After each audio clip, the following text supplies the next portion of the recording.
16 मार्च 2024चा तो दिवस होता. लखनौमधील एका छोट्याशा थिएटरमध्ये ऑर्केस्ट्रा चालू होता. स्टेजवरती 4 ते 5 पोरी डान्स करत होत्या. साधारणतः त्यांचं वय 22 ते 25 या दरम्यान असेल. त्या ठिकाणी बसलेले लोक पैसे उडवत होते, पण त्यातला एक तरुण 25 वर्षाचा 500-500चा बंडल काढून उडवायचा. जास्तच पैसे उडवत होता. खास करून एका पोरीवरती जास्तच उडवत होता, जिचं वय 22 वर्ष होतं. सुमन नावाची ती पोरगी. ज्यावेळेला या पोराला ही पोरगी सुमन बघते, त्यावेळेला तिला समजत नाही की हा एवढं पैसे माझ्यावरती का उडवतोय, खास करून तिच्यावरतीच उडवायचा.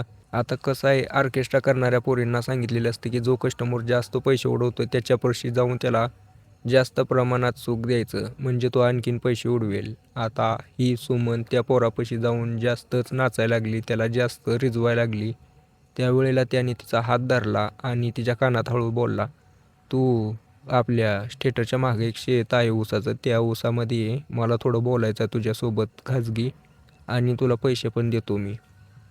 आता हे सगळं बोलल्यानंतर ती सुमन म्हणते त्याला की आम्हाला अलाव नाही तसं जाणं, पण तू पैसे देतोय म्हटल्यावर ठीक आहे, मी येते, तू जा त्या ठिकाणी जाऊन थांब. आता तो पोरगा त्या ठिकाणी जाऊन थांबला आणि पाठीमागून काहीच वेळानंतर सुमन तिथं खोटं बोलून त्या ठिकाणी पोहोच झाली. 22 वर्षीय सुमन, जी की ऑर्केस्ट्रामध्ये डान्स करणारी, दिसायला एकदम सुंदर होती तिचा फिगर. तिने कापडं पण आता डान्स करताना जशी घालतेत, जसं की आपल्या गुडघ्याच्या वरपर्यंत असलेला स्कर्ट, वरून थोडा हाफ नेक ब्लाऊज, म्हणजे पूर्ण असं की एखादी बॉलिवूडमधली हिरोईन असेल तशा प्रकारे दिसत होती. ज्यावेळेला तो तरुण तिच्याकडे बघतो, त्यावेळेला त्याला राहवत नाही. तो तिचा हात धरतो, खिशातून 50,000चा बंडल काढून तिच्या हातामध्ये ठेवतो आणि म्हणतो की हे बघ, मी तुझ्यावरती भरपूर दिवस झालं पैसे उडवतोय. सुमन म्हणते, हो मी बघितलं आणि मला भरपूर जण म्हणत आहेत की हा तुझ्यावरती लट्टू आहे. तो पोरगा म्हणतो की हो, त्यांचं बरोबर आहे, माझं तुझ्यावरती प्रेम आहे, मी या या ठिकाणचा राहणारा आहे, माझ्याकडे 30-40 एकर शेती आहे, भरपूर रान आहे, तर तू आता माझ्यासोबत लग्न कर.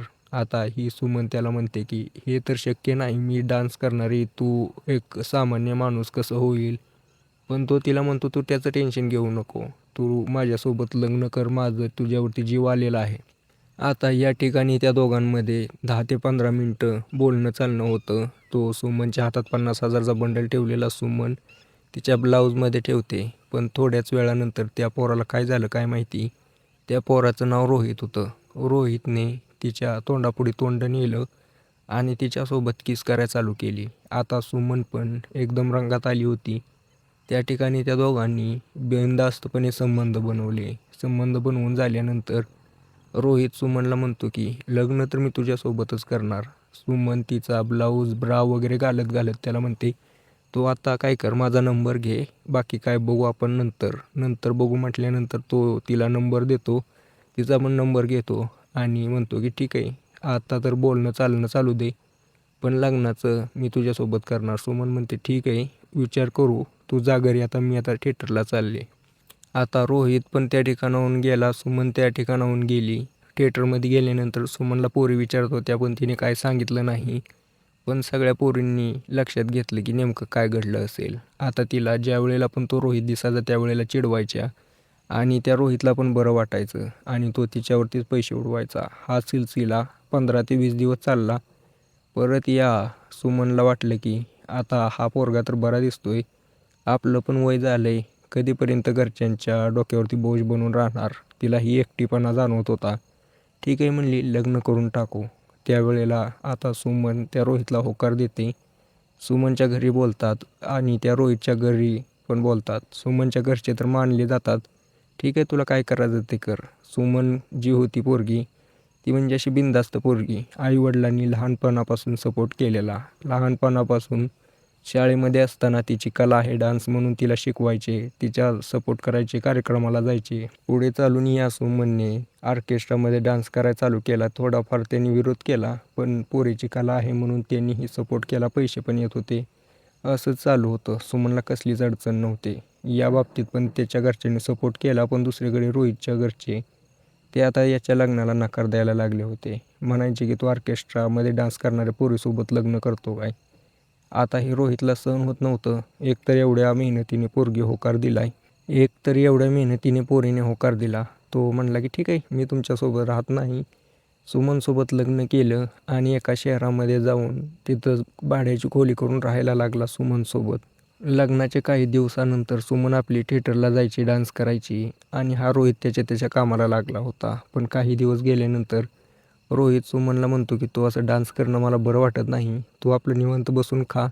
मी जे कमवतो त्याच्यावरती तुला जे काय पैसे लागतील ते घे. खा, पी, निवांत बस. असं नको करू, काम नको करू. हिला थोडं वाटलं. सुरुवातीला बंधनात टाकल्यासारखं वाटलं, पण म्हणली जाऊ द्या, पती बोलतोय. तिने सहन केलं. पण पुढे चालून तिच्यावरती जास्तीच बंधनं लादायला लागला हा रोहित. त्यावेळेला हिला सहन होईना. तिने आता रोहितला सांगून टाकले की तुझं माझं काय जुळत नाही. जे झालं ते झालं. आता इथून पुढे मला तू डिवोर्स दे. आपल्या दोघांचं काय जमत नाही. थोडी वादावादी झाल्यानंतर दोघांमध्ये डिवोर्स झाला. सेपरेट झाले दोघं. ते तिच्या लाईनला, तो त्याच्या लाईनला. पुढे चालून ही सुमन तिच्या घरी जाऊन राहिली. आई-वडिलांसोबत राहायची. पुन्हा तिने ते डान्सचं काम चालू केलं. तिची ती आवड होती, तिच्या कला होती तिची. त्यामुळे पैसे पण यायचे. घरच्यांना पैसे द्यायची. आता पहिल्यासारखी खुश राहायला लागली होती सुमन. सुमन ज्यावेळेला डान्स करायची त्यावेळेला ती पूर्णपणे तिचं पूर्ण पास्ट होता, तिचं भूतकाळ होता, तो विसरून गेली होती. रोहितला तर पूर्ण विसरून गेली. आता या सुमनचं तर आयुष्य चांगल्या प्रकारे चालूच होतं. पण ज्यावेळेला हिला एका नवीन मोठ्या डान्स थिएटरमधून ऑर्डर, हिच्या आयुष्यामध्ये अजून एक आनंदाची बातमी आली. त्या शहरामधलं एक मोठं थिएटर तिला चांगल्या पगारावरती कामावरती ठेवायला तयार होतं. चांगल्या प्रकारे डान्स करत होती, दिसायला सुंदर होती. त्यामुळे तिने ती ऑफर स्वीकारली आणि एका मोठ्या थिएटरमध्ये जॉईन झाली. आता जॉईन झाली म्हटल्यानंतर त्या ठिकाणी जरा नवीन जागा असते. नवीन जागेमध्ये थोडे दिवस घुळामिळा लागतात. नवीन दोस्ती होती, नवीन लोकांशी ओळख होते. असंच त्या ठिकाणी बंटी नावाचा एक पोरगा होता, जो की 23-24 वर्षाचा होता. त्याच्यासोबत हिची ओळख झाली. आता बंटी, तो पण त्या थिएटरमध्ये नाचायचा. हिच्यासोबत हळूहळू घुळाळ मिळायला लागला. पुढे चालून या दोघांमध्ये प्रेम झालं. बंटी पण तिला म्हणून टाकतो की माझं तुझ्यावरती प्रेम आहे, तुला तुझ्यासोबत लग्न करायचं आहे. पण ही जी आहे पोरगी त्याला म्हणते की आता ही जी सुमन आहे त्याला म्हणते की माझ्यासोबत अशी घटना घडली होती. मी लग्न तर करू शकत नाही, पण एवढं आहे की मी तुझ्यासोबत लिव्ह इन रिलेशनशिपमध्ये राहू शकते. त्याची मला काय अडचण नाही. दोघं आपण राहू, मस्तपैकी मजा करू. दोघं आता लिव्ह इन रिलेशनशिपमध्ये राहायला लागतात. दोघं दिवसभर काम करायचे, रात्री 11-12 वाजेपर्यंत काम करायचे. परत घरी येऊन त्यांच्या रूमवरती जे करायचं ते करायचे. दोघांचं आयुष्य चांगल्या प्रकारे चालू होतं. 14 जानेवारी 2026चा तो दिवस होता. लखनौमध्ये एक पूल आहे मेन हायवे लगत. तिथून गटारीत वाहत जाते, पूर्ण शहराची गटार वाहत जाते. त्यामुळे तिकडं कोणाचं लक्ष नव्हतं. पण अचानकच त्या ठिकाणी जास्तच कुत्री घोळका घालायला लागली होती. गिधडं तिथून फिरायला लागली होती. थोडं तिकडं माश्या, थोडं जरा भीतीचं वातावरण वाटायला लागलं. म्हणून तिथल्या येण्या जाणाऱ्या लोकांनी वाकून बघितलं तर एका महिलेचं तिथं शरीर पडलेलं होतं, जे की वरून काहीच कापडं नव्हती अंगावरती, फक्त स्कर्ट घातलेला होता. मेकअपचं सामान पडलेलं होतं. काही लोकांनी ओळखलं की ही ऑर्केस्ट्रामध्ये नाचणारी सुमन आहे. पोलिसांना फोन केला. पोलीस त्या ठिकाणी आले घटनास्थळी. ज्या थिएटरमध्ये काम करत होती त्या थिएटरवाल्यांना विचारलं, बोलवलं, तर ते म्हणले की हिच्यासोबत एक बंटी नावाचा पोरगा असतो. दोघं लिव्ह इन रिलेशनशिपमध्ये राहतात. ते दोघं येतात जातात. आता त्यालाच पूर्ण माहिती असेल. पोलीस बंटीला शोधायला चालू करतात, पण बंटीचा काय कुठं पत्ताच लागेना. काही दिवस पोलिसांनी सर्च केल्यानंतर बंटी सापडला. त्यावेळेला पोलिसांनी बंटीला ताब्यात घेतलं आणि विचारपूस केली. आता बंटी तर काय बोलायला तयार नव्हता, पण पोस्टमॉर्टमचे रिपोर्ट होते त्यांच्या हातात. त्या पोरीचा गळा दाबून मारलं होतं. बंटीला पोलिसांनी दाखवल्यानंतर आणि त्यांची जी ताकद आहे ती दाखवली. एकदा त्या खाकीची ताकद दाखवली. बंटी रडायला लागला आणि त्यानं पूर्ण गोष्ट सांगितली. तो म्हणला की ज्या वेळेला हिचा डिवोर्स झाला होता, नवीन थिएटरमध्ये आली सुमन, त्यावेळेपासून जरा गुमसुम राहत होती. माझ्यासोबत ओळख झाली, चांगली गोळा मिळायला लागली, दोघांमध्ये प्रेम घडलं. ती म्हटली लग्न तर नाही करत, पण तुला जे पाहिजे ते सुख देईल.